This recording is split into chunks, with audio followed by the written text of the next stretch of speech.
Hello and welcome back to another episode of Real Talking ELT. It's a little chaotic today, not gonna lie.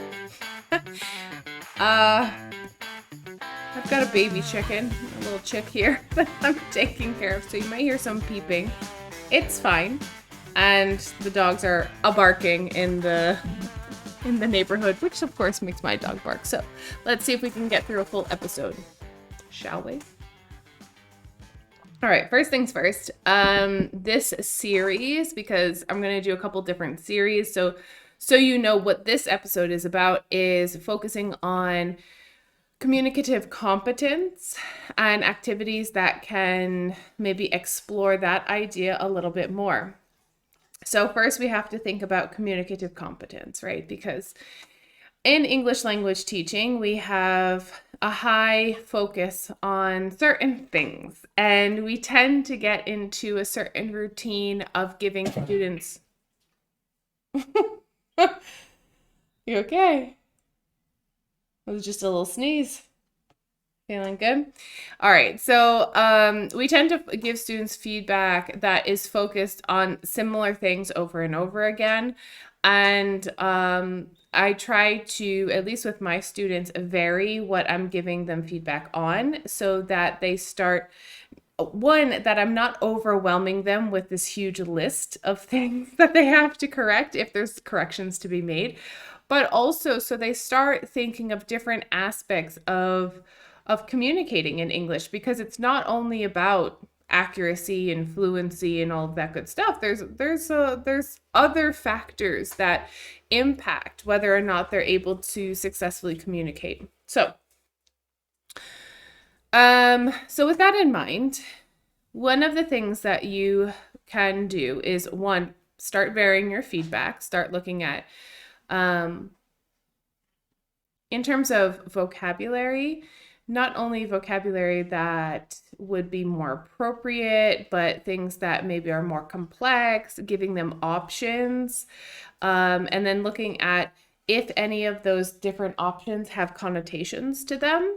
So in certain scenarios, would appropriacy of certain lexical items be more appropriate for them to use, and why? And kind of looking at the different scenarios of what you're developing in your classroom.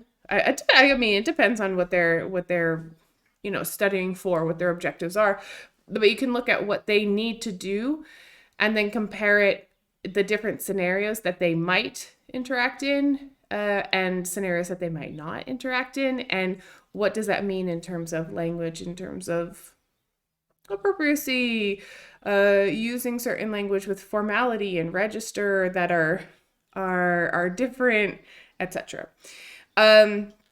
Also, in terms of accuracy, then you can look at grammatical structures and the way that they're formulating things.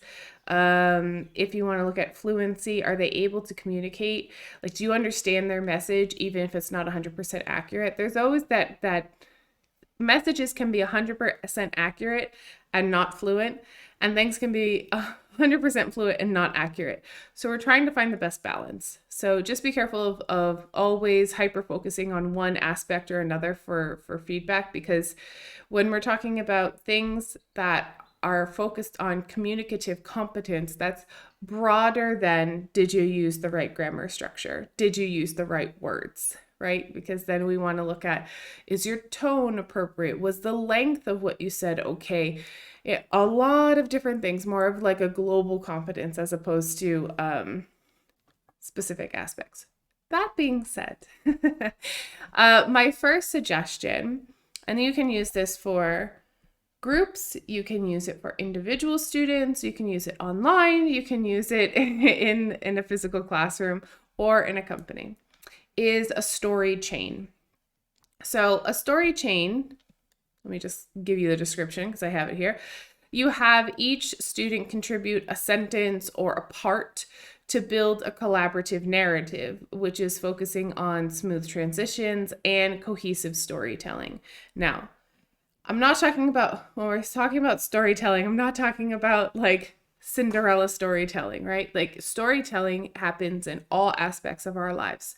And from business, personal interactions, that type of stuff. Even, talking to your friends and updating them on what's going on in your life. Storytelling happens every day, all the time. They use it in ads and marketing.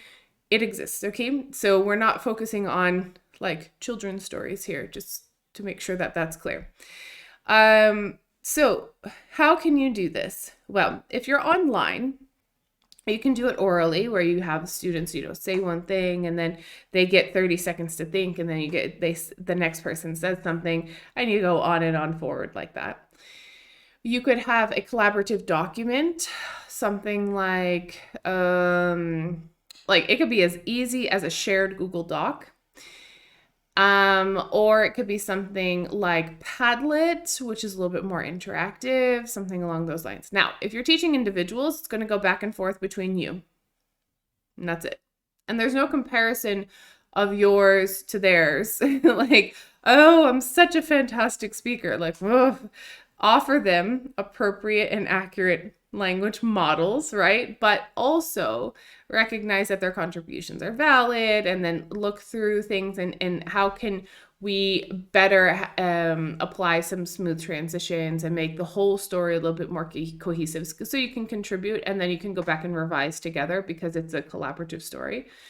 And when I'm talking about stories, have them invent something, have them relate something that actually happened with them. Anything, any sort of narrative. If you want to build a text, something that happened to the news, something that, worldwide events that are going on. We are not lacking for worldwide events, unfortunately. No, it's like we watch the news and there's something new every day. So anything along those lines. So if you're individual with somebody online specifically, you can use those collaborative tools. If you're individual with somebody in person, I used to do this in my classes. Oh God, it was like 2017, maybe 2016, 2017. Oh, a long time ago, a while ago, since I worked in like the physical classes in a school with groups and individuals. And I would just write it on a piece of paper, and we'd pass the piece of paper back and forth, or we would write it on the board. So with individuals, it works well. And you're reinforcing good models with your additions, your suggestions to the story as you go through the narrative. So it's a nice way of doing things. If you're in a group, then because you've got more than you can interact, it's like if you have a group of 2, then they can go back and forth, and then you can just kind of monitor. But if you have 3 or more, I suggest having multiple narratives going at the same time. Now, you could do that in Google Docs, so you could just have a different heading and they skip down to the different pages of have the page breaks and, make it clean, obvious, so it's easy for them to find. You could use like a Padlet, something like that, where it has them differentiated in columns. And then they just move on to the next story after a specific period of time. So they have 5 minutes to write, think of their ideas, write them down, contribute to one narrative, and then they move on to the next one, and then they move on to the next one. It's always fun with business people doing this. Oh, so sorry, that's like online. For groups in person, it would be the same thing. You could have sections of the board. You could have different pieces of paper flying around the room where people are adding on to things. So it works for groups, for individuals. It works online. It works in person. Not an issue. And then if you're in person and you want a record of it, just take a picture of it on your phone or scan it if you've got access to like a little scanner, and then you can send it in a WhatsApp group or whatever, or post it to a shared drive. And then of course for homework activities, hang on, I'll get to the business thing. It's still in my mind. But for homework activities, you could do rewrite the story, edit the story, take out the sections where the story went in a direction that you thought that it shouldn't have gone, and then continue the story from that point on. Lots of different activities you can think of with the story chain. For business people, For business people, it's quite interesting to do something in terms of recalling events of, especially if they all work together. Like if you have a group that works together and they need to recall the events that happened in like a product launch, for example. It's super interesting because you've got these different perspectives and they all see that launching going very differently. So then, having that narrative going is interesting. And then for business people as well, you could have something that is focused on making like a suggestion or a pitch. So they have a scenario, they've been given something in terms of a text or a audio, video, something like they've got the input, they've got the scenario of like a case study. And then what you can do is develop this story chain of what are going to be the recommendations, right? So the first person writes the introductory, and then everybody wants to recommend a different thing, and then you have to follow it though. So then people are forced to write about something and make a recommendation for something that maybe they don't really support, that's not their opinion on it. And it's a very good test of how persuasive you can be in terms of negotiations or storytelling and pitching ideas, sales pitching too.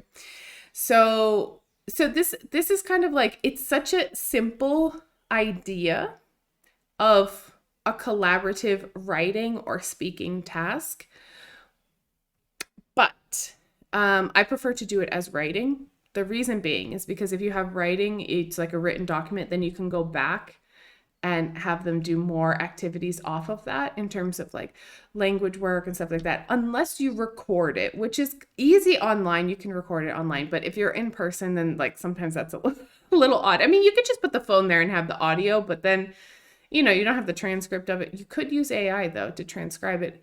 Anyways, it's like I just prefer to do it in writing from the get-go, because then there's like an actual document that I can work with afterwards. But it's more interactive. It's kind of fun. And especially when your students don't really like writing, but they need to have some writing practice, because we so much focus on speaking all the time, which is the general mode of communication. Listen, I understand why we prioritize it, but we also need to work on those writing skills. And so it's a way of just kind of getting into an activity that's not heavy, because it's dynamic in its nature. And it's a little bit unexpected. So that's my recommendation, story chains. So you can take those and do it however you want. This also is very applicable for all levels, from lower level to higher level. Story chains can be for dialogues. They can be for a dense text in terms of like paragraph style text. They can be for descriptions. They can be for scenarios. They can be for a whole bunch of different things. But just the dynamic of not knowing what the other person might contribute to it and what direction it might go is a little bit interesting and kind of fun for students. And then, of course, there's a bunch of activities that you can then sequentially put afterwards for homework, for next classes. If you want to work on functional exponents, vocabulary, grammar, anything like that, discourse for the next few classes, and then do the task again. But you can change the task in terms of who starts and again, now that their language has been upgraded from previous lessons because you've addressed some things, it's just a really easy way to get students writing, engaging, a little bit more dynamic than sit down and write this, right? So it's an interesting little thing to do. That's it. I promised that these would be short. This is about 15 minutes. That's all I can think of in terms of story chains, but there's a million different possibilities. Okay, I will be back soon. See you all later. Thanks for tuning in to another episode of Real Talk and ELT. Want to join the conversation? Head on over to Instagram at Kelly Pettington ELT and send me a message. Be sure to subscribe to my YouTube or Spotify channel to stay up to date. And of course, take care of yourself, your health, your vibe, and your tribe. Until next time.